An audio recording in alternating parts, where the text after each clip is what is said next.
Mari kita bersatu dalam doa.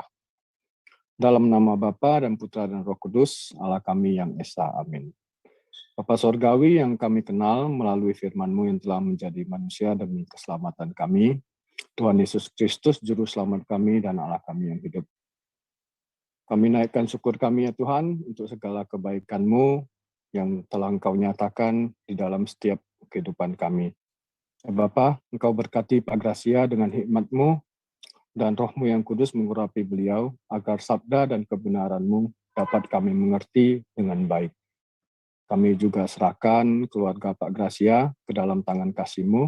Engkau lindungi, berikan mereka kesehatan, dan segala kebutuhannya Engkau cukupkan. Terima kasih ya Tuhan, Engkau berkati setiap perlengkapan dan peralatan yang kami gunakan, agar dapat berjalan dan beroperasi dengan baik.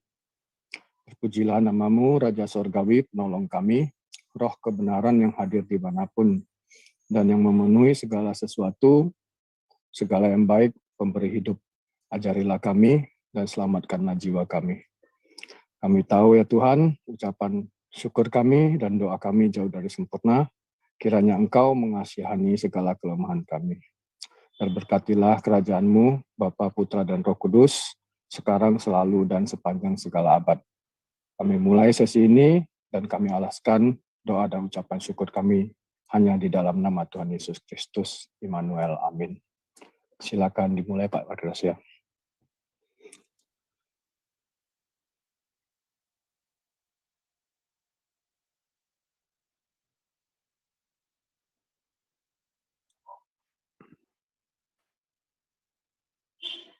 Shalom.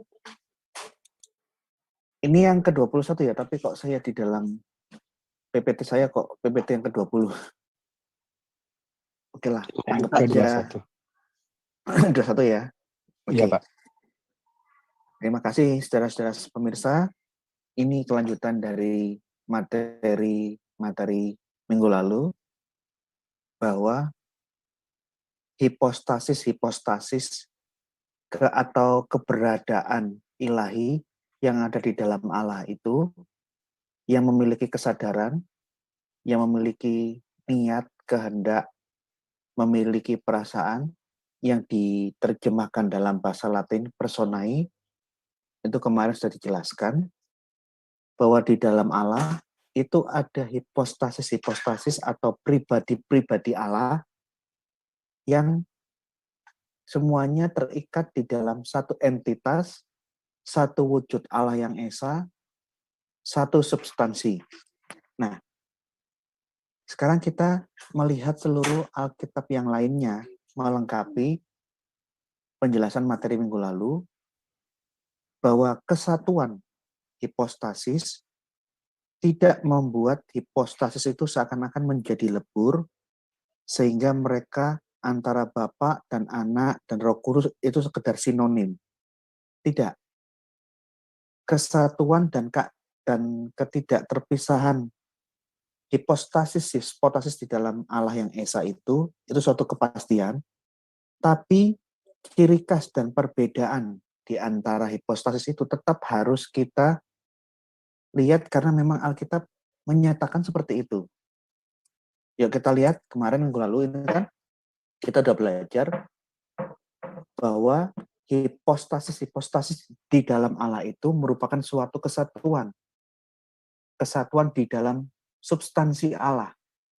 Di dalam satu entitas Allah yang esa, bukan di luar Allah. Karena dibilang satu substansi, yang dalam bahasa Indonesianya sering diterjemahkan satu hakikat, kata hakikat ini kata yang bisa dipelintir ke pengertian yang berbeda. Oleh karena itu, saya tegaskan kata satu hakikat di sini maksudnya satu substansi. Allah itu hanya ada satu entitas, atau nama lainnya Allah itu hanya ada satu wujud. Tidak ada berapa Allah. Hanya ada satu Allah yang esa. Mengenai keesaan Allah, tidak perlu lagi kita pertanyakan. Dari perjanjian lama, mulai kitab Taurat, sampai perjanjian baru, ayat-ayat yang menyatakan Allah itu esa dalam kejamakan, dalam pluralitas di dalam keesaan Allah itu banyak sekali. Matius 28 ayat 19, ucapan Yesus bahwa Sang Bapa dan Sang Putra dan Roh Kudus itu satu nama, bukan tiga nama, tiga entitas yang terpisah-pisah. Yohanes pun juga menulis di dalam surat 1 Yohanes 5:7 bahwa Bapa, Putra, dan Roh Kudus itu satu. Jadi mengenai keesaan Allah sudah nggak perlu dipertanyakan, karena memang Kristen adalah agama yang muncul sempalan dari Yudaisme yang sangat menekankan monoteisme. Nah, yang menjadi permasalahan seringkali aliran-aliran yang menyimpang dari aliran mainstream, dia tidak menggunakan semua ayat.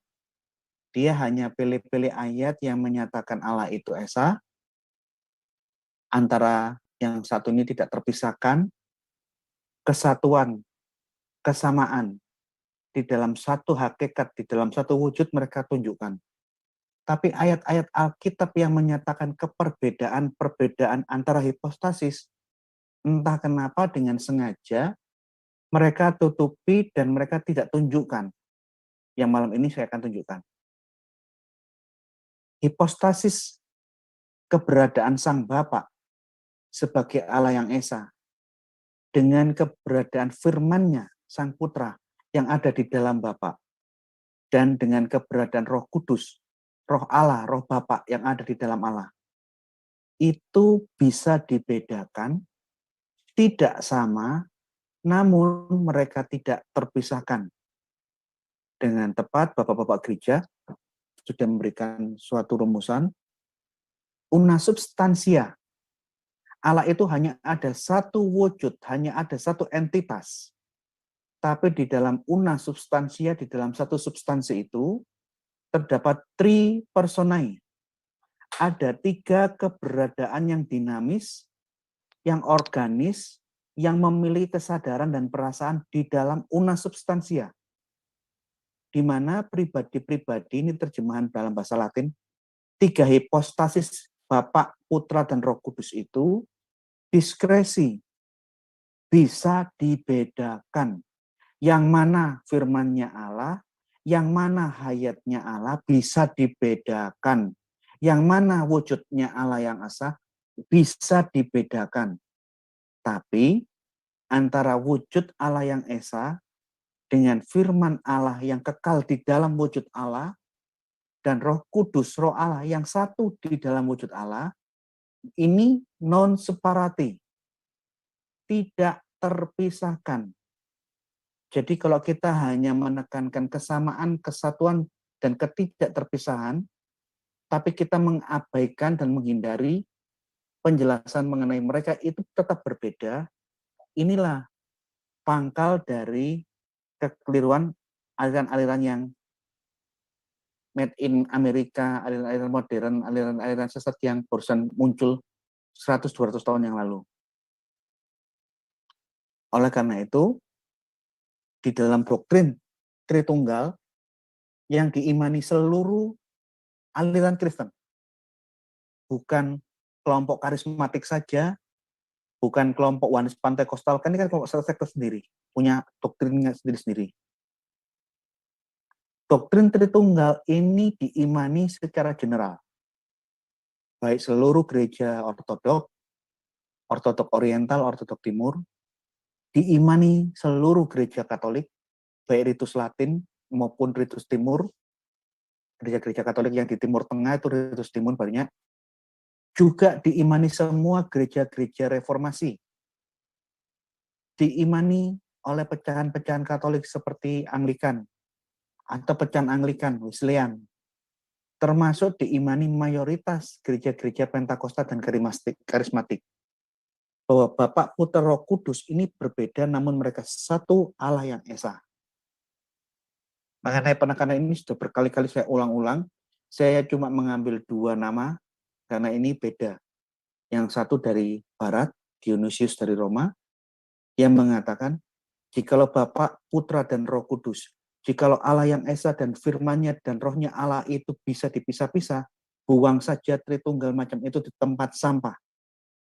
Karena satu hal yang pasti, antara wujud Allah yang esa Bapa dengan firman-Nya dan Roh Kudus itu tidak mungkin dipisah-pisahkan. Ini pernyataan Dionysius dari Roma. Hal yang sama juga disampaikan dalam redaksi yang berbeda oleh Amar al-Basri, pendeta Kristen dari Irak saat dia mempertahankan doktrin Tritunggal berdebat melawan ulama-ulama Muslim di Irak. Tidak mungkin Allah itu tidak Tritunggal, kata Amar al-Basri. Allah itu esa wujudnya, dia memiliki firman dan dia hidup. Ini bahasanya Amar al-Basri. Nah, sekarang kita lihat perbedaan hipostasis. Tidak boleh kita melihat ayat Alkitab, kita potong-potong, kita pilih-pilih. Ini pasti sesat dan keliru. Dan cara seperti inilah yang dipakai orang Muslim. Ayat-ayat yang mengatakan Yesus itu manusia, Yesus itu capek, Yesus itu sedih, Yesus itu nabi, mereka ambil. Tapi dari kitab yang sama, di mana ayat itu menyatakan bahwa Yesus adalah Tuhan dan Allah, dia hakim hari kiamat, dia satu setara dalam Bapa, maka dia keluar masuk dari Bapa, mereka buang. Ini yang saya bilang sumber kesesatan. Jikalau kita membaca Alkitab, kita tidak membuka diri atas semua apa yang ayat-ayat Alkitab sampaikan. Kita harus lihat semuanya. Benar bahwa antara Bapa, Putra, dan Roh Kudus, mereka itu selalu satu, tidak pernah terpisah. Tidak pernah Allah itu pernah ada tanpa firman-Nya. Tidak pernah Bapa itu ada tanpa Putra. Tidak pernah Allah itu pernah ada, tapi tidak punya Roh Kudus. Tidak mungkin Allah itu mati. Mereka selalu satu di dalam wujud Allah yang esa. Ya dan amin. Namun, kita harus jujur dan terbuka juga mengenai penjelasan ayat-ayat Alkitab bahwa antara Bapa, Putra, dan Roh Kudus itu tetap sesuatu yang bisa dibedakan. Dan ayatnya akan kita buka malam hari ini. Jadi, ini suatu kesalahan kalau kita hanya mengambil ayat-ayat yang senada, ayat-ayat tertentu saja, tapi kita mengabaikan atau bahkan membuang ayat-ayat yang lain. Enggak, yang seperti ini enggak akan kita pakai. Kita menggunakan semua apapun kata firman Tuhan, baik kesamaan, kesatuan, hipostasis, termasuk perbedaan-perbedaannya, semua kita akui. Kalau hanya pakai sebagian, membuang yang lain, itu sudah masuk dalam kekeliruan atau kesesatan. Contoh, kalau kita mau teliti, semua ayat-ayat yang menjelaskan tentang doktrin-doktrin Tritunggal, bahwa Bapa, Anak, dan Roh Kudus itu satu, bahwa Anak itu keluar dari Bapa, Roh Kudus itu keluar dari Bapa, rata-rata semua adalah ucapan dari Yesus, bahwa Bapa dan Anak itu selalu sama, aku dan Bapa adalah satu. Semua kalimat-kalimat yang menjelaskan tentang doktrin Tritunggal bersumber dari ucapan-ucapan Yesus, mayoritas. Contoh ini, Yohanes 5:21, sebab sama seperti Bapa membangkitkan orang-orang mati dan menghidupkannya, demikian juga Anak menghidupkan barang siapa yang dikehendaki. Kan kelihatannya antara Bapa dan Anak disamakan, bukan? Bukan berarti Bapa adalah Anak, tapi Anak, firman Allah, Sang Putra, dengan Allah yang Esa, Sang Bapa, mereka memiliki kuasa dan energi kemampuan yang setara. Begitu kita melihat ayat-ayat bahwa antara Bapa dan Anak itu tidak dapat dipisahkan, mereka setara dan memiliki kuasa yang sama, jangan kita berhenti di ayat 21, coba lihat ayat yang 22. Sekalipun Anak seakan-akan dibilang setara, sama, atau satu dengan Sang Bapa di ayat 21, Yesus menegaskan di ayat 22, antara Allah dan firman Allah tetap bisa dibedakan. Pembedaan hipostatis Bapa dengan Anak kita lihat di ayat 22, Bapa tidak menghakimi siapapun, melainkan telah menyerahkan penghakiman itu seluruhnya kepada Anak. Dengan jelas, ayat yang menunjukkan kesetaraan Anak dan Bapa itu tidak terlepas bahwa ada pembedaan antara Bapa dan Anak. Kita harus baca semuanya dan kita harus terima semua ini. Lihat, ini kesetaraan. Seperti Bapa membangkitkan orang mati dan menghidupkannya, demikian juga anak atau sang putra menghidupkan barang siapa yang dikehendaki. Katanya sama kan? Ada kesamaan kuasa, kesamaan otoritas. Ya kan? Yang mana hal ini sudah saya jelaskan kemarin. Kenapa anak, firman Allah, roh Allah, dan Allah yang Esa itu semuanya sama dan setara. Tidak ada yang lebih tinggi, tidak ada yang lebih rendah, tidak ada yang lebih dahulu, dan tidak ada yang terkemudian. Kenapa? Karena Bapa, Putra, dan Roh Kudus itu satu Allah yang Esa, satu entitas, satu wujud, satu substansi. Ini sudah saya jelaskan minggu lalu, saya ulangi sedikit supaya orang seringkali kalau tidak mengikuti memahami Tritunggal, tidak mungkin bisa dijelaskan sekali langsung paham, harus berkali-kali. Karena Allah itu hanya ada satu wujudnya, hanya ada satu Allah yang Esa, hanya ada satu substansi, satu entitas, maka semua hipostasis yang ada di dalam Allah yang Esa itu setara. Karena hanya ada satu Allah, maka hanya ada satu kuasa Allah. Hanya ada satu power. Sehingga minggu lalu saya sudah jelaskan, kuasa Sang Bapa itu sama dengan kuasa Sang Anak, sama dengan kuasa Sang Roh Kudus. Jadi Allah yang Esa itu memiliki kuasa yang sama dengan firman Allah, dan Roh Allah, hayat Allah memiliki kuasa yang sama karena ketiganya ini adalah satu substansi, satu wujud Allah, satu entitas. Karena Allah cuma satu, hanya ada satu Allah, tidak ada dua Allah, maka Allah itu hanya punya satu kehendak. Kehendak Sang Bapa itulah sama dengan kehendak Anak. Kehendak Anak itu sama dengan kehendak Roh Kudus. Dari sini dulu baru kita bisa memahami kenapa di dalam Yohanes 5:21 menunjukkan kesetaraan dan kesamaan Bapa dan Anak. Tapi di ayat 22 dari mulut Yesus sendiri menunjukkan adanya perbedaan. Sekalipun Bapa dan Anak itu sama dan setara, tetapi di ayat 22 ajaran Yesus sendiri dari mulutnya Tuhan Yesus mengatakan ada pembeda. Bapa tidak menghakimi siapapun, melainkan telah menyerahkan penghakiman itu seluruhnya kepada Sang Anak atau kepada Sang Firman.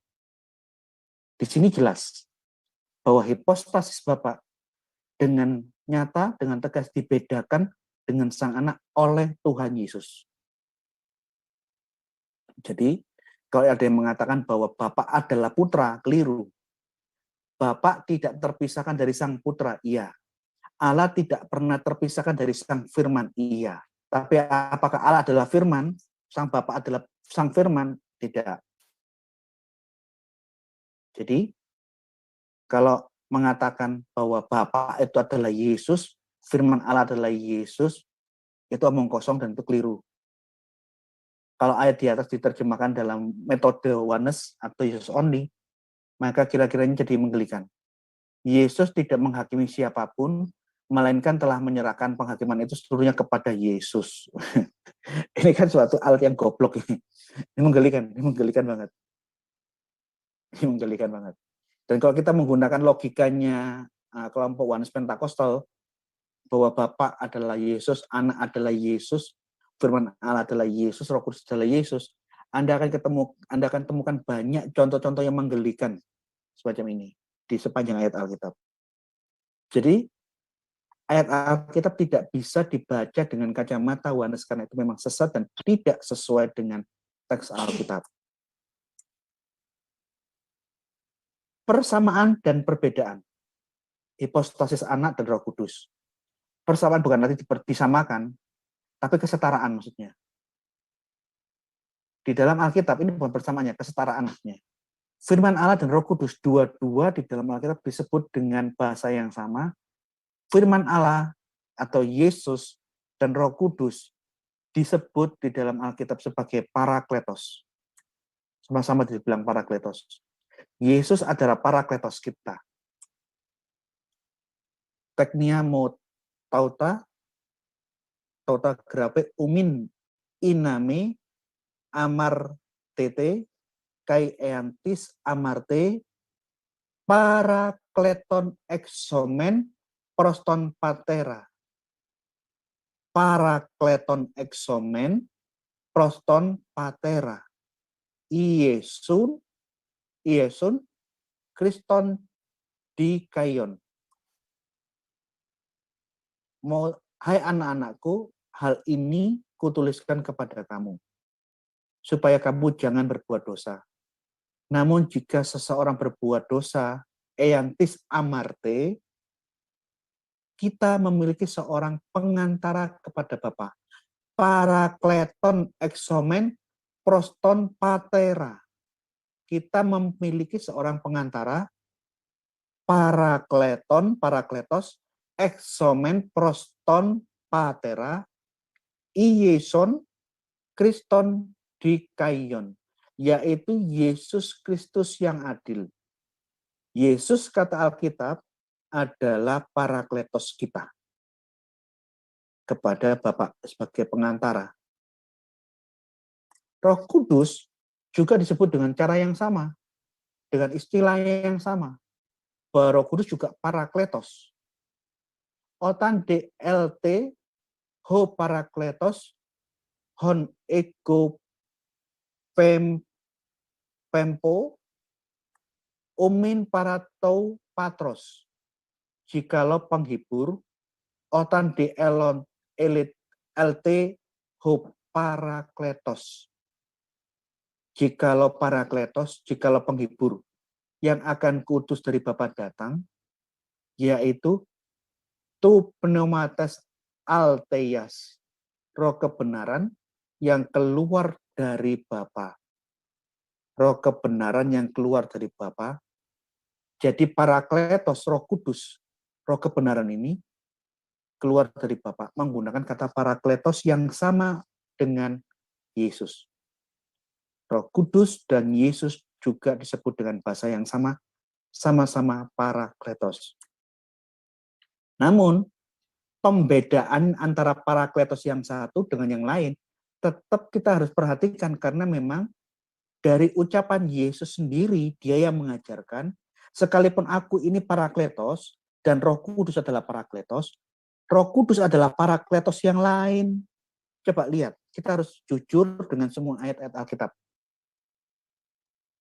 Jikalau kamu mengasihi aku, kamu akan menuruti segala perintahku. Aku akan meminta kepada Bapa, dan ia akan memberikan kepadamu seorang penolong yang lain, supaya ia menyertai kamu selama-lamanya. Kai ego eroteso tu patera kai alon parakleton. Alon parakleton. Ada penolong lain yang setara. Dia bukan heteros parakleton, heteron parakleton, penolong yang lain tapi tidak setara, tapi alon parakleton. Ada parakletos yang lain yang satu jenis, yang setara dengan saya. Jadi, baik kemiripan, kesatuan, ketidakterpisahan, jangan diabaikan, akui itu.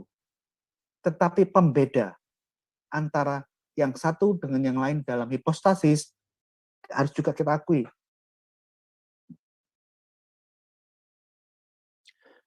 Minggu lalu kita sudah belajar, sudah saya tunjukkan, bahwa Roh Kudus itu punya banyak sinonim.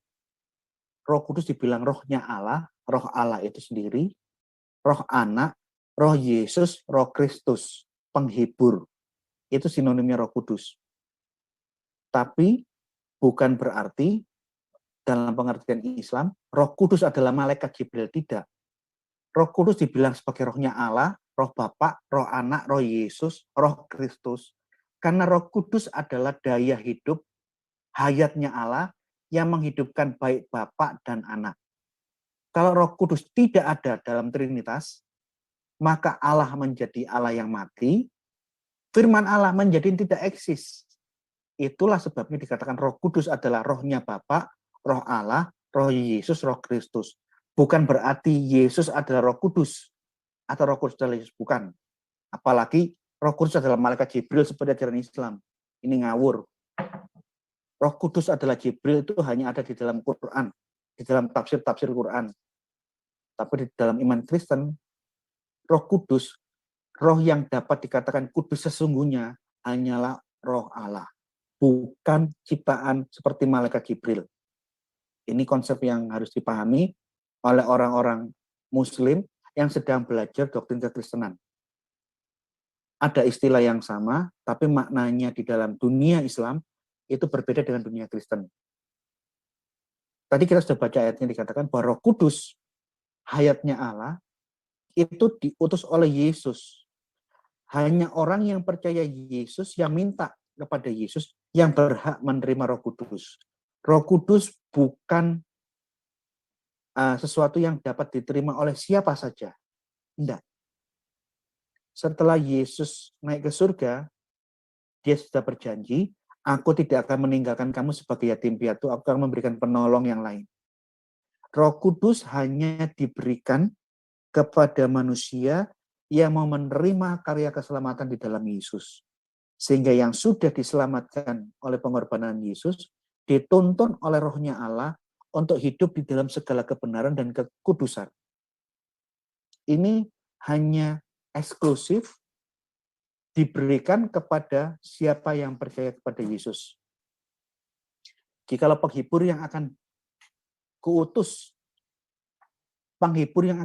jadi Yesus yang mengutus, Roh Kudus keluar dari Bapa, ia, yaitu roh kebenaran yang keluar dari Bapa, ia akan bersaksi tentang aku. Di luar Yesus, orang yang tidak percaya Yesus menyangkal atau anti Kristus, menjajah, menghina, menyiksa, membunuh orang Kristen, mereka tidak akan dapat pertolongan dari Roh Kudus. Roh Kudus hanya turun, menguatkan, melengkapi pengikut Yesus. Bukan untuk sakti-saktian, bukan. Tetapi untuk menuntun di dalam segala kebenaran. Karena yang Allah perhatikan itu bukan kita kaya atau kita miskin, bukan kekayaan atau kemiskinan yang mempengaruhi Allah. Yang Allah lihat tuh siapa yang hidup benar dan yang tidak hidup benar. Kekudusan hiduplah yang Allah perhatikan. Materi tidak bisa dihitung sama Allah, segala sesuatu punya Allah kok. Nih, Roh Kudus, aku membaptis kamu dengan air sebagai tanda pertobatan.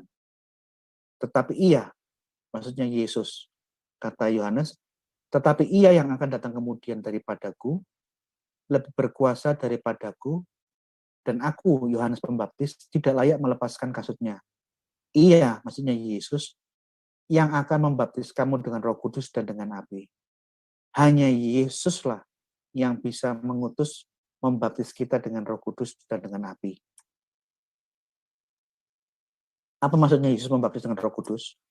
Artinya dia akan mengurapi kita, memberikan bantuan pertolongan kepada umatnya, supaya kita dikendalikan, dibimbing, dituntun sepenuhnya oleh Roh Kudus, sehingga di dalam perjalanan hidup kita bisa menjauhi segala dosa, bukan karena kekuatan kita, tapi ada pertolongan Tuhan untuk jijik dan menghindar dari segala macam dosa. Begitu kita diperlengkapi, dipenuhi, dibaptis oleh Roh Kudus, kita akan masuk pengujian iman, dibaptis dengan api. Jadi fungsi Roh Kudus itu sebagai penolong, penuntun yang menguatkan kita. Untuk apa?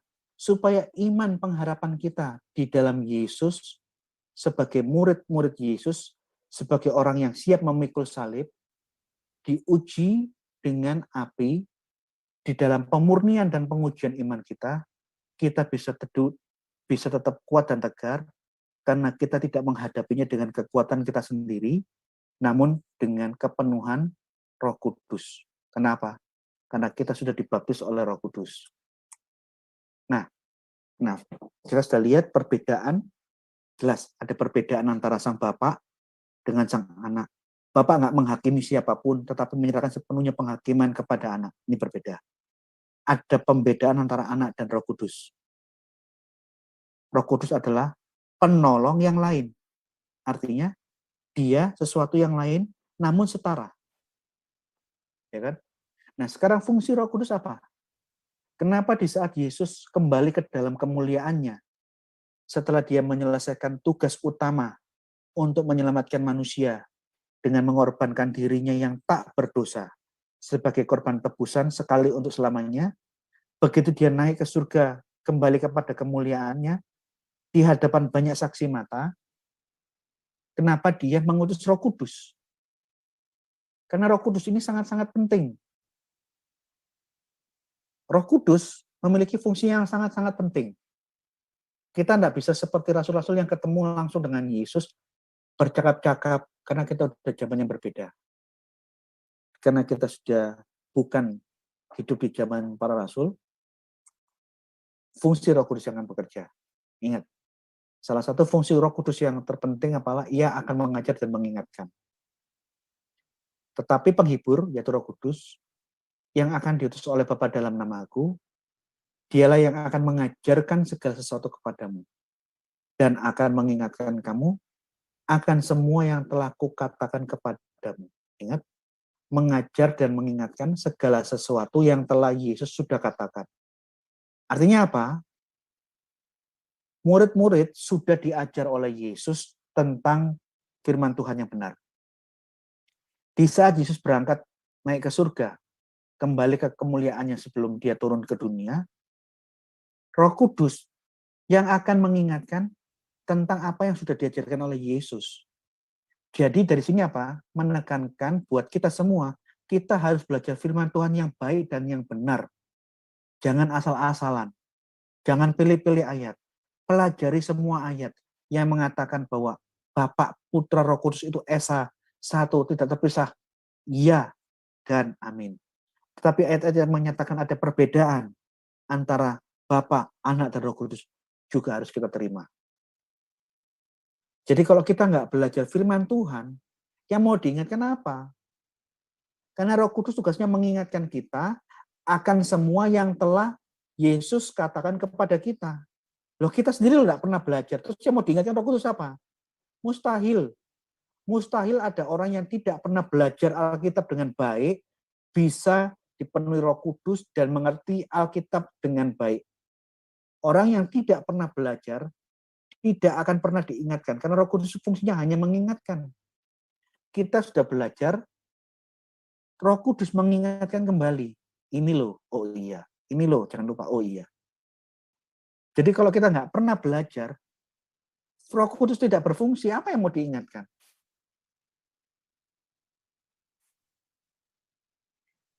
Fungsi yang lain, Roh Kudus menolong dan menghibur.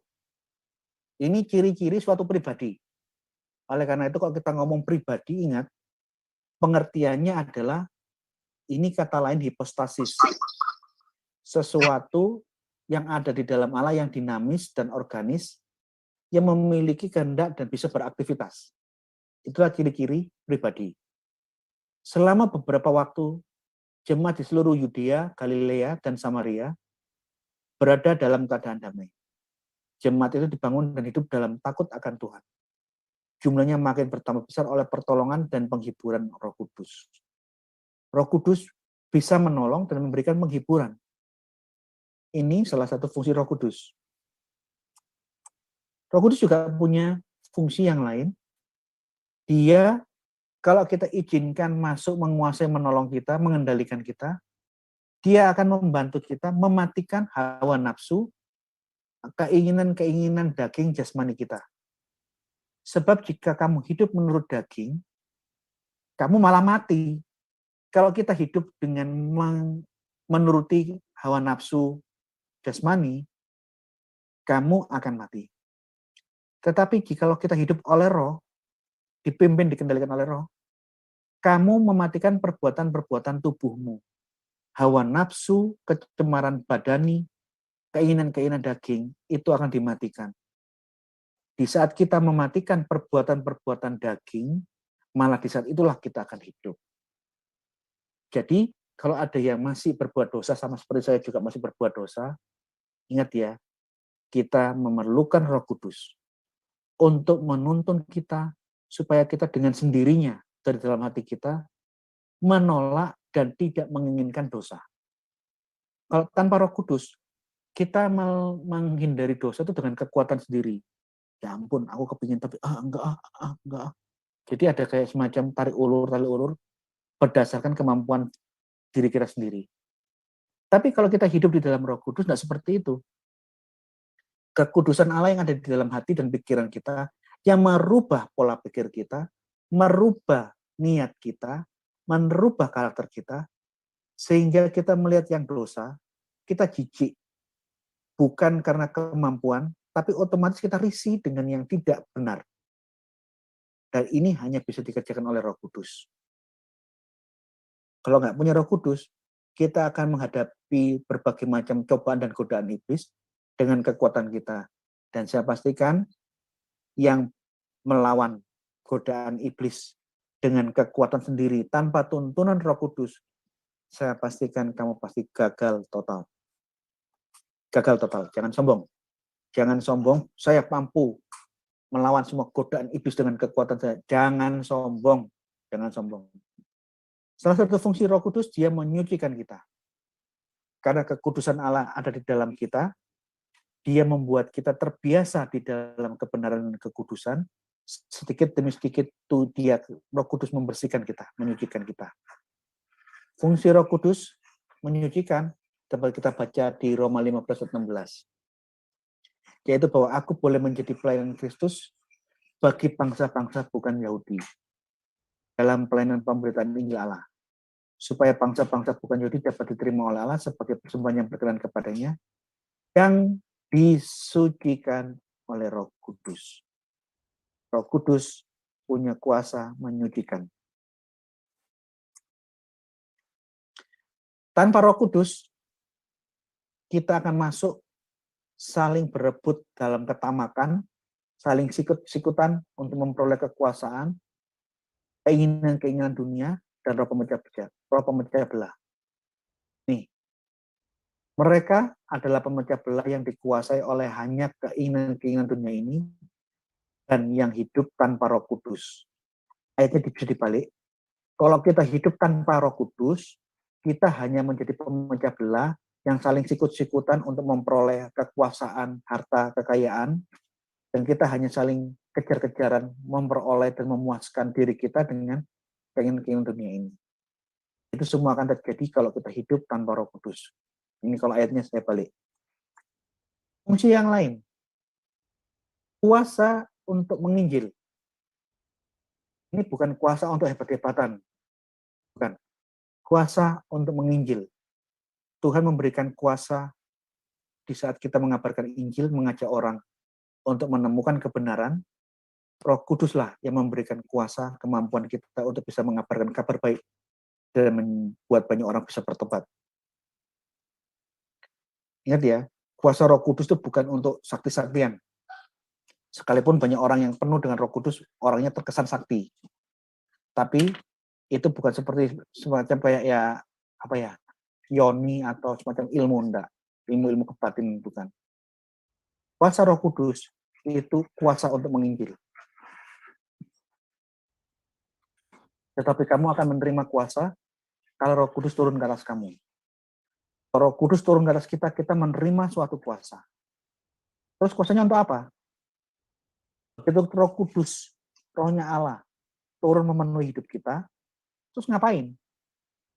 Kuasa yang ada karena kita dipenuhi Roh Kudus itu apa coba? Dan kamu akan menjadi saksi-saksiku di Yerusalem dan di seluruh Yudea dan Samaria sampai ke ujung bumi. Jadi kalau kita dipenuhi oleh Roh Kudus, kita dibaptis oleh Roh Kudus, kita diperlengkapi dengan kuasa Roh Kudus, itu bukan untuk kepuasan diri pribadi sendiri, enggak. Tapi itu untuk kuasa yang kita terima untuk pergi menjadi penginjil, saksi-saksi Tuhan Yesus di Yerusalem dan di seluruh Yudea dan Samaria dan sampai ke ujung bumi. Jadi kuasa Roh Kudus akan kita terima kalau kita pergi dan mengabarkan Injil.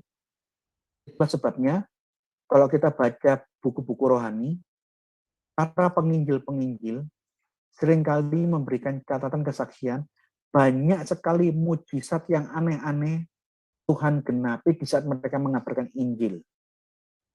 Tapi kalau nggak suka menginjil, hanya kumpul KKR, terus kita minta kuasa Allah, ya mungkin Tuhan mau bekerja. Tapi itu sebenarnya bukan hanya untuk itu. Kenapa di dalam KKR-KKR yang hanya berkutat di internal gereja ada mujizat? Ya karena Tuhan tidak bisa sampai hati, nggak mau nolong orang karena namanya dipakai. Tapi kuasa yang sebenarnya bukan hanya untuk menguatkan internal, tapi untuk menginjil. Contoh ya, saya pernah ketemu kakak kelas saya dari STT Betani, dia menginjil di Kalimantan. Istri kepala suku itu punya penyakit kelamin menahun, sehingga kalau duduk itu baunya minta ampun. Di hari terakhir sebelum dia kembali ke Jawa, kakak kelas saya ini mendoakan istrinya kepala suku yang sedang sakit kelamin parah. Setelah didoakan, malamnya dia nggak bisa tidur, begitu bangun pagi mau pamitan, kepala desa kasih berbagai bingkisan upeti rasa terima kasih, dibawa ke rumah, dia bilang, setelah kamu doakan istri saya sembuh, coba kamu lihat. Bau dari penyakit kelamin yang diidap oleh istrinya kepala suku di Kalimantan, sembuh di dalam nama Yesus. Apakah kakak kelas saya itu bisa menggunakan kesaktian ini dan memperjualbelikan? Tidak bisa. Tapi di saat dia pergi menginjil, melayani di daerah pedalaman, kuasa Allah turun menyertai dia. Kuasa untuk mengabarkan Injil dan menyatakan kuasa Allah. Satu kampung bertobat jadi Kristus, bertobat menjadi Kristen, lebih dikuatkan, gara-gara 2 orang, kakak kelas saya dari STT Betani yang sekarang STT-nya sudah tutup, pergi dan menginjil di sana. Roh Kudus fungsinya menuntun kita supaya kita tidak salah melangkah, bahkan dalam hal tertentu dia menginterferensi, mencegah kita untuk melakukan sesuatu. Jangan lakukan itu. Belum waktunya. Tunda dulu. Nanti. Mereka melintasi tanah Frigia dan tanah Galatia. Karena Roh Kudus mencegah mereka untuk memberitakan Injil di Asia. Jadi Roh Kudus pernah memberikan larangan, instruksi, untuk sementara kamu jangan ke sana dulu. Ini salah satu fungsi Roh Kudus. Jadi andai kata ada suatu dorongan hati untuk misalnya kita mau melayani atau mau pergi ke suatu tempat, kita udah planning rapat-rapat, tapi pada waktu kita mau berangkat, terus ada suatu firasat, jangan kamu teruskan, tunda dulu. Sekarang bukan waktunya, turuti. Karena malah dengan kita menuruti peringatan atau sesuatu yang dicegah oleh Roh Kudus, malah itu jauh lebih baik. Kita harus belajar peka. Dan setibanya di Misia, mereka mencoba masuk ke daerah Bitinia. Bitinia itu di daerah Turki yang bagian menghadap ke Laut Hitam, yang di utara itu Laut Hitam, itu daerah Bitinia. Tetapi Roh Yesus tidak mengizinkan mereka. Jadi ini contoh-contoh ayat, bahwa Roh Kudus bisa memberitahu, bahkan bisa menginterferensi, mencegah seseorang untuk melakukan sesuatu. Jadi kalau itu tidak baik timingnya, belum timingnya. Setelah melintasi Misia, mereka sampai ke Troas. Ingat, di sini dikatakan ada Roh Yesus. Roh Kudus dan Roh Yesus itu sinonim, nama lain. Karena Roh Kudus dia menghidupkan baik Bapa dan juga menghidupkan anak. Bukan berarti Roh Kudus adalah Yesus, bukan. Roh saya ini, nyawa saya menghidupkan wujud saya dan membuat aktif dan berfungsi akal dan kata-kata saya. Roh saya itulah juga roh yang menghidupkan akal dan firman saya. Tetapi firman-Nya Gracia tetap dapat dibedakan dengan nyawa dan rohnya Gracia. Jadi di sini disebut Roh Kudus dan Roh Yesus. Itu sinonim, bukan berarti Yesus adalah Roh Kudus. Hati-hati. Roh Kudus itu roh yang menghidupkan Allah dan juga yang menghidupkan Sang Anak. Secara umum, fungsi Roh Kudus adalah ini. Dia adalah sesuatu warisan yang diberikan oleh Tuhan Yesus setelah dia naik ke surga, supaya orang-orang yang percaya di dalam namanya dituntun ke arah yang benar. Mazmur sudah mengatakan salah satu fungsi Roh Kudus, Roh Tuhan adalah menuntun kita di jalan yang benar. Ajarlah aku melakukan kehendak-Mu, sebab Engkaulah Allahku. Kiranya Roh-Mu yang baik itu menuntun aku di tanah yang rata. Kita harus meminta Roh Kudus supaya jangan salah berjalan. Jangan-jangan apa yang kita lihat seakan-akan ini baik, kalau kita berjalan dengan pikiran kita, malah yang seakan-akan baik indah di depan mata ini malah berbahaya dan merusak. Oleh karena itu kita minta tuntunan Roh Kudus. Tuntun aku di tanah yang rata. Yang terbaik menurut pandangan-Mu ya Tuhan. Fungsi global, dia menuntun kita dari kesesatan, dari gelap menuju terangnya yang ajaib. Tetapi kamulah bangsa yang terpilih, imamat yang rajani, bangsa yang kudus, umat kepunyaan Allah sendiri, supaya kamu memberitakan perbuatan-perbuatan yang besar dari Dia, yang telah memanggil kamu keluar dari kegelapan kepada terangnya yang ajaib. Inilah fungsi Roh Kudus. Menuntun kita keluar dari dosa, dari hal yang sesat, dan dituntun dalam tuntunan yang baik ke arah terangnya yang ajaib. Jadi, ingat ya, jangan sekali-kali kita merasa bisa melakukan segala sesuatu dengan kemampuan sendiri. Bohong. Kalau ada orang yang bisa dengan kekuatan dan kemampuannya sendiri sampai ke surga, bohong. Bohong, saya tidak percaya itu. Karena Tuhan sudah mengatakan, di luar aku, kalau kita di luar Yesus, kita tidak bisa berbuat apa-apa. Barang siapa yang di luar Yesus, pasti kita binasa karena kita kalau di luar Yesus kita tidak bisa berbuat apa-apa. Yesus sendiri yang ngomong, akulah pokok anggur dan kamulah ranting-rantingnya. Ini perumpamaan.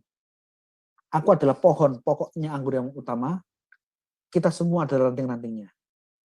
Barang siapa yang tinggal di dalam aku dan aku di dalam dia, dia berbuah banyak.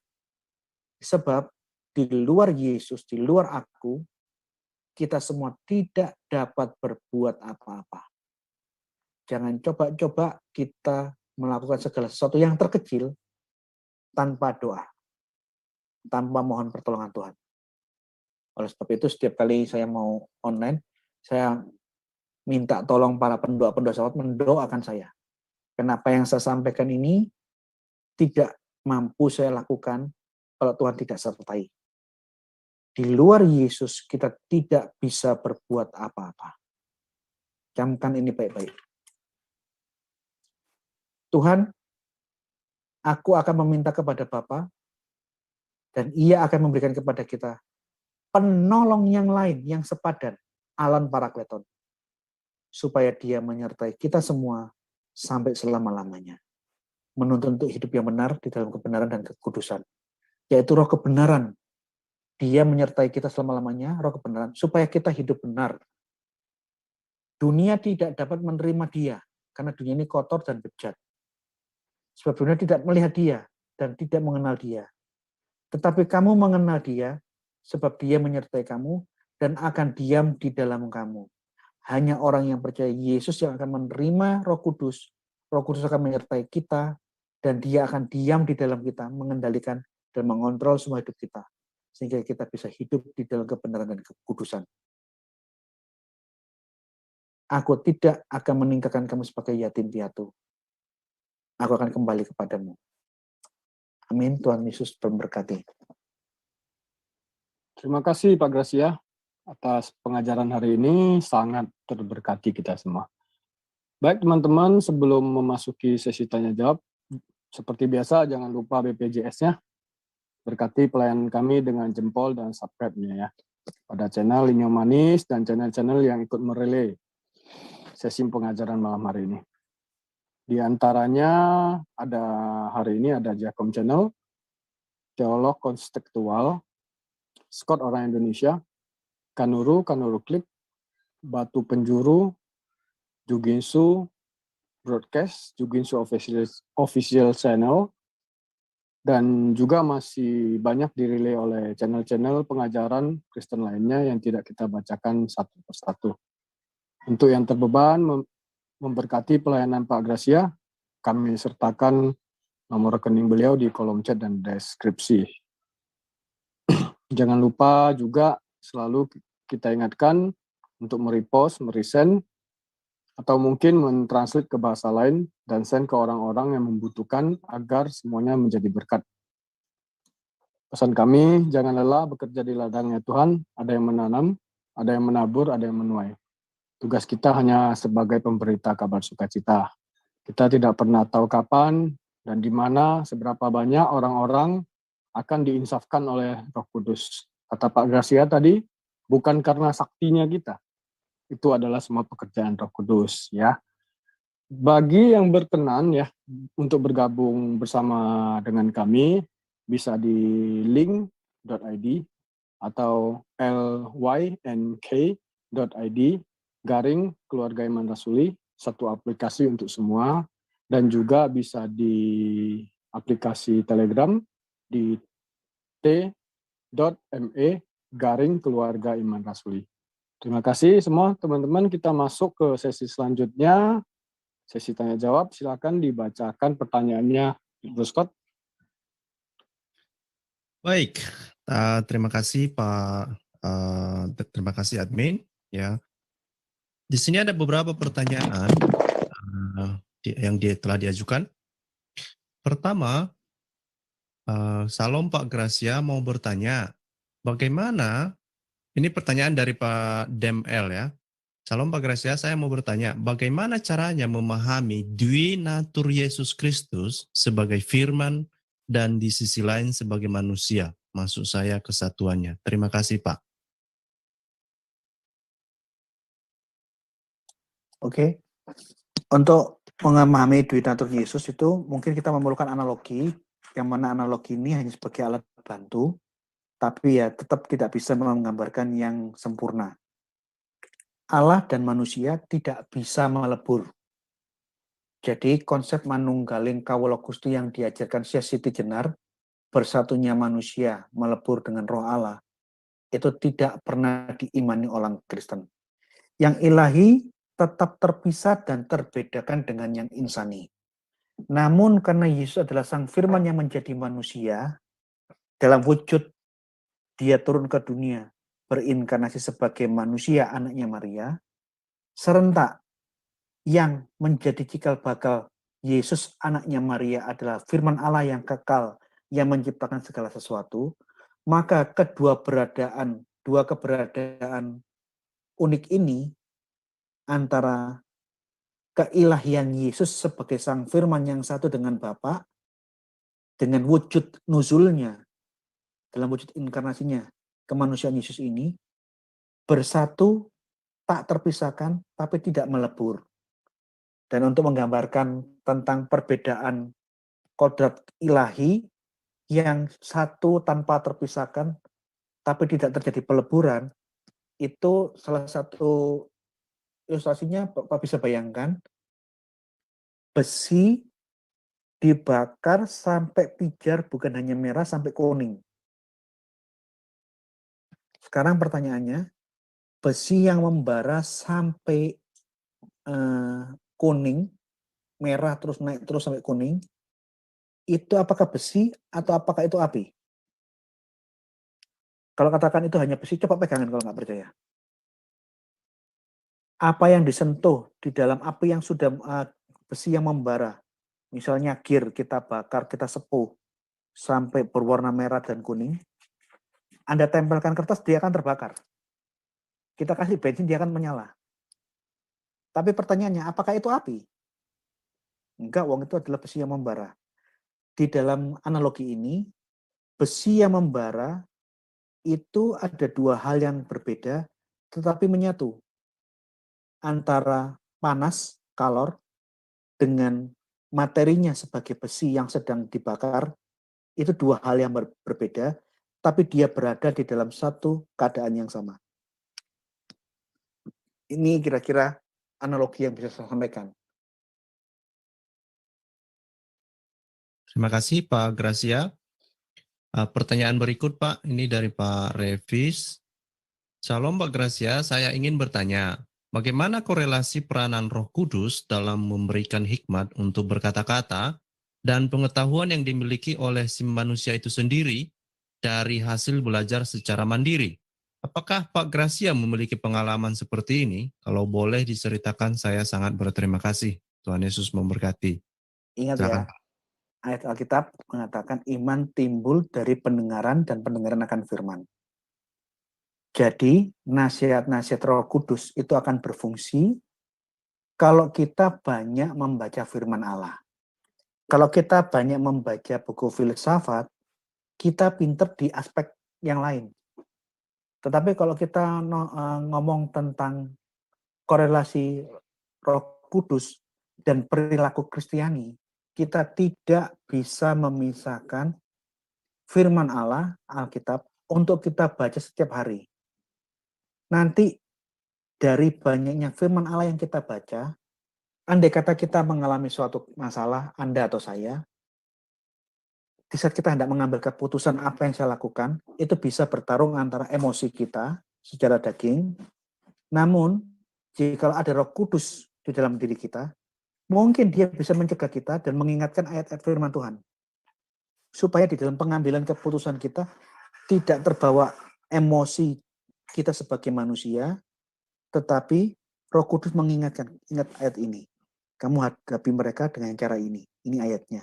Entah dari kitab Amsal atau Mazmur atau manapun. Jadi, fungsi Roh Kudus itu akan menjadi sangat bagus kalau kita banyak dan rajin membaca Alkitab.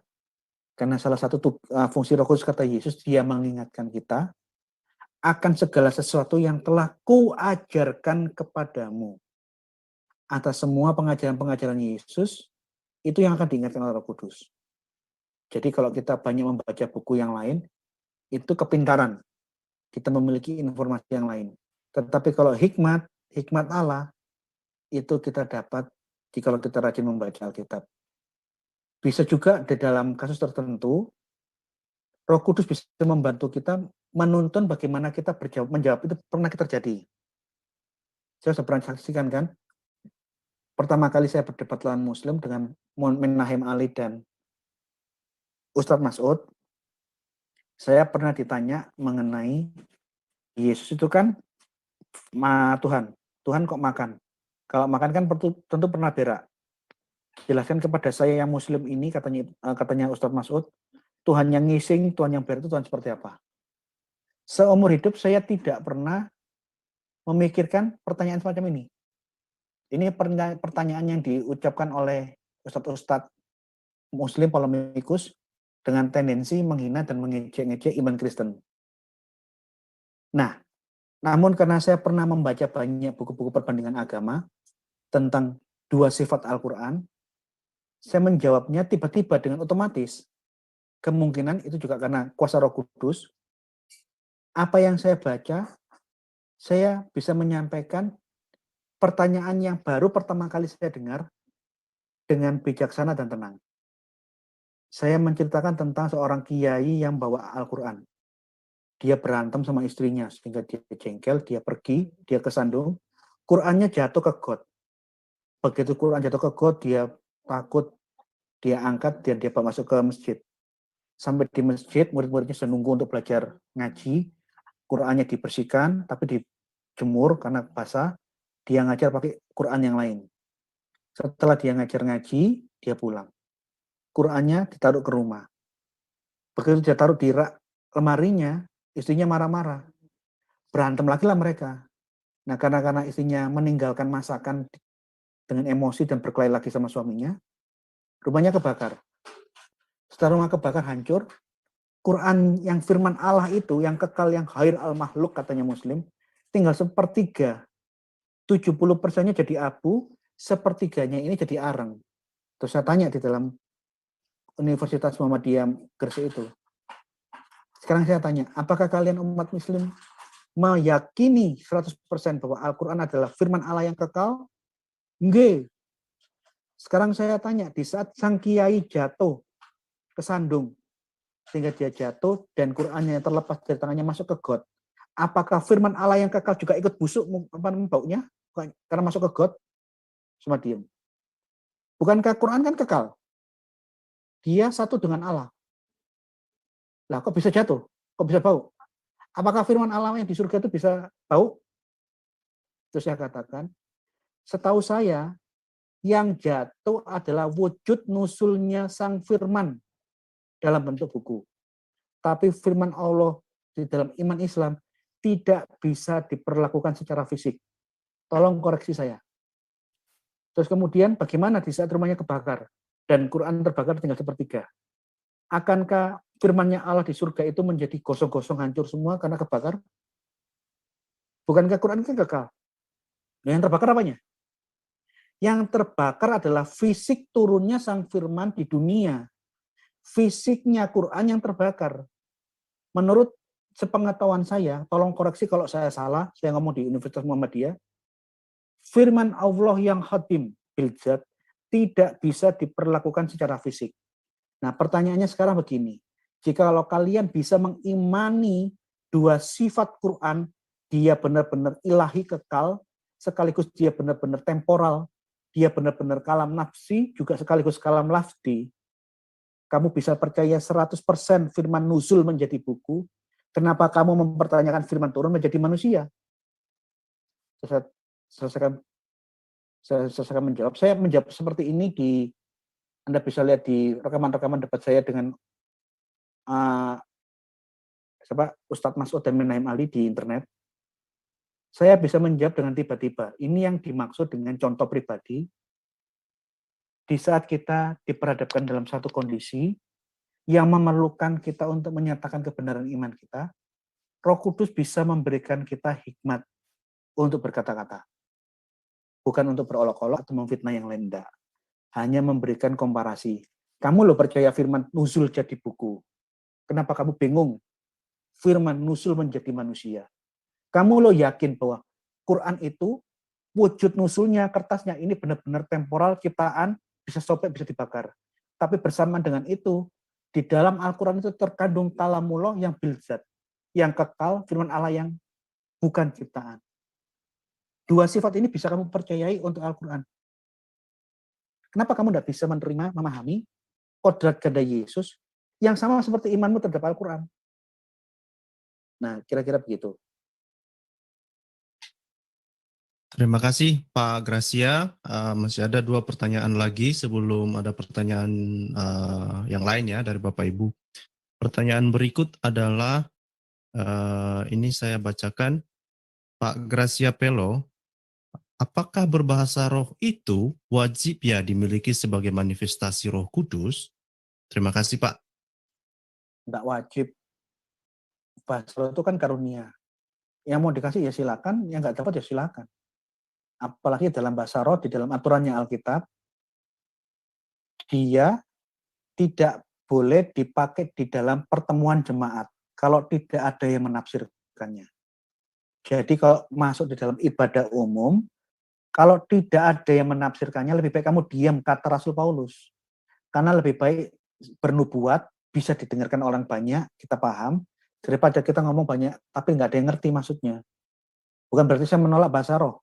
Saya sampai hari ini juga masih jemaat Betani kok. Yang saya maksud, andai kata memang kita yakin itu adalah suara roh, gunakan aturan Alkitab.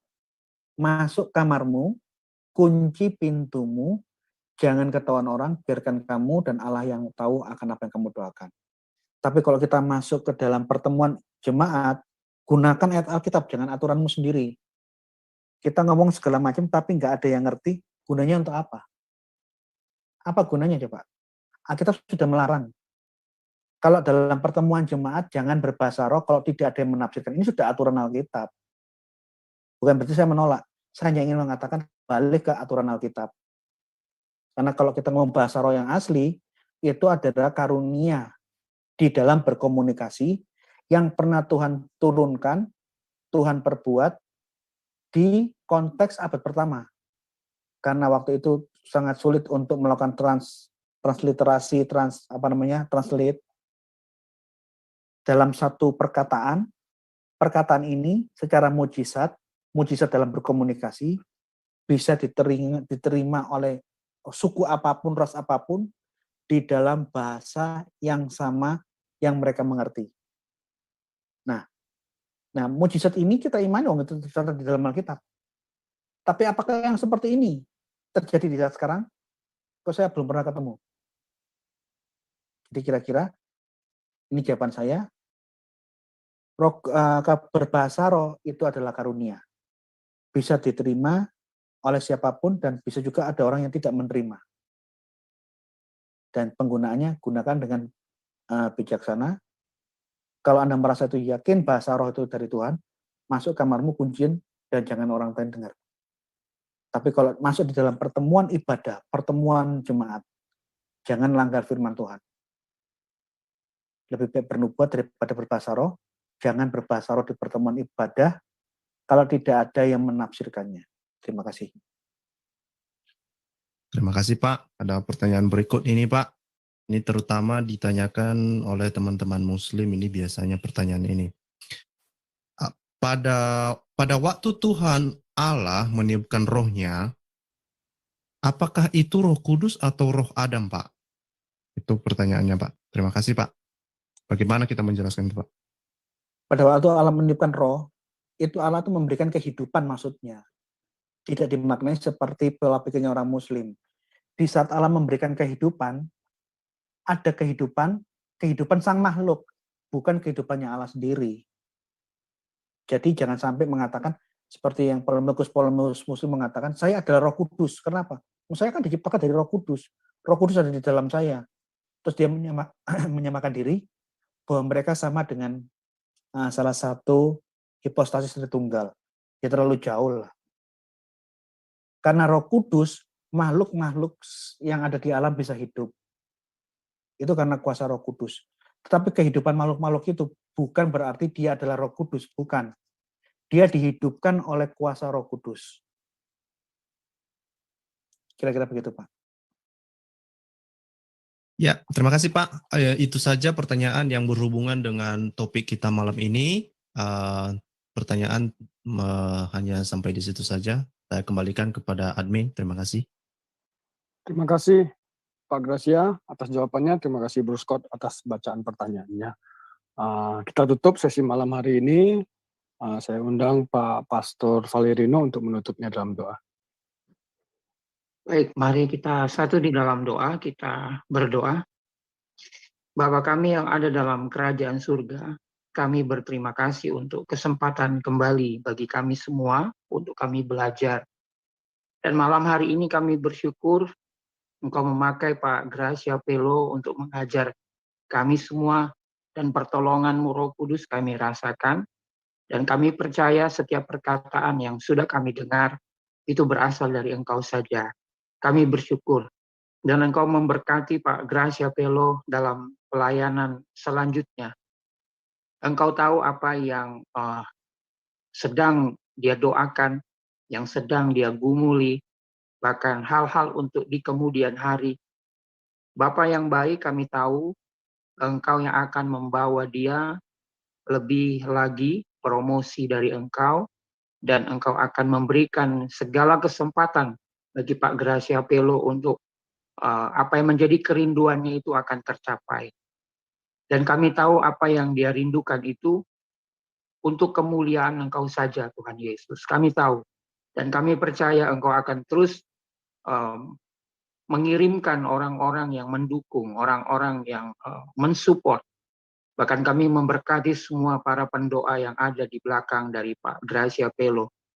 Mereka teman, sahabat, keluarga yang mendukung pelayanan Pak Gracia Pelo, mendoakan beliau, kami percaya. Engkau pun melihat mereka dan Engkau mengetahui semua kebutuhan mereka semua. Kami bersyukur. Kami melihat bahwa Engkau akan terus bersama dengan Pak Gracia Pelo. Engkau tidak akan pernah membiarkan dia. Bahkan Engkau memberikan semua yang dia butuhkan, baik untuk pelayanan, baik untuk keluarganya. Kami tetap percaya juga semua yang ditulis menjadi buku oleh Pak Gracia Pelo. Engkau berkati semua buku-buku ini. Di dalam nama Tuhan Yesus akan terus berkembang dan memberkati banyak orang. Bahkan channel di YouTube, bahkan semua media sosial yang dijalankan oleh Pak Gracia Pelo. Di dalam nama Tuhan Yesus, Engkau memberkati dan Engkau memberi dampak makin luas di dalam nama Tuhan Yesus. Beri kesehatan kepada Pak Gracia Pelo dan kami semua, sehingga kami tetap diberi kekuatan untuk membawa dan menceritakan Engkau, Tuhan Yesus, kepada banyak orang. Kami bersyukur, Roh Kudus, Engkau terus akan memberikan inspirasi kepada setiap kami, inspirasi kehidupan yang Engkau berikan kepada kami. Bahkan apa yang sudah kami dengarkan pada malam hari ini, kami percaya hanya Engkau, Roh Kudus, yang akan membawa ke alam sadar kami untuk kami bisa mengingat kembali pada saat kami membutuhkan di kehidupan kami di depan. Terima kasih ya Bapak. Kami katakan Indonesia sudah dituai, Indonesia maju, Indonesia sudah sembuh, Indonesia sudah dipulihkan. Bahkan gereja-gerejamu itu Engkau beri kemampuan untuk menangani jiwa-jiwa baru. Dan Engkau memberikan roh penerimaan atas Indonesia, karena kami percaya inilah penuaian besar bagi bangsa yang besar ini. Terjadi di hari-hari ini dan ke depan. Di dalam nama Tuhan Yesus. Bahkan kami mendoakan semua orang-orang yang saat ini mengalami tekanan, mengalami persekusi, mengalami hal-hal yang harus mereka hadapi. Kami percaya Roh Kudus Engkau yang akan memberi hikmat. Perkataan mereka adalah perkataan dari Engkau, perkataan kebenaran itu yang akan keluar dari mulut mereka. Dan kami percaya Engkau pun sedang mengajar saudara-saudara kami ini semua, dan kami pun akan belajar dari semua kejadian yang terjadi atas bangsa ini. Kami bersyukur, kami akan beristirahat. Engkau memberkati istirahat kami berkualitas. Besok kami bangun dengan tubuh sehat, urapan baru, berkat-berkat baru kami nikmati. Kami akhiri pertemuan kami. Di dalam nama Tuhan Yesus, kami berdoa dan bersyukur. Amin. Terima kasih Pak Gracia, Tuhan berkati. Terima kasih Pak Gracia, terima kasih semua. Terima kasih Pak Gracia. Terima kasih Pak Gracias. Terima kasih Pak Gracia. Istirahat dulu ya, nanti mungkin setengah jam lagi aja kita nanti meeting. Oke. Iya. Ya. Terima kasih Pak Gracia. Terima kasih Gracia. Aku istirahat Terima kasih Pak Gracia. Terima kasih. Salam sehat selalu. Teman-teman, Terima kasih Pak Gracia. Tuhan memberkati selalu.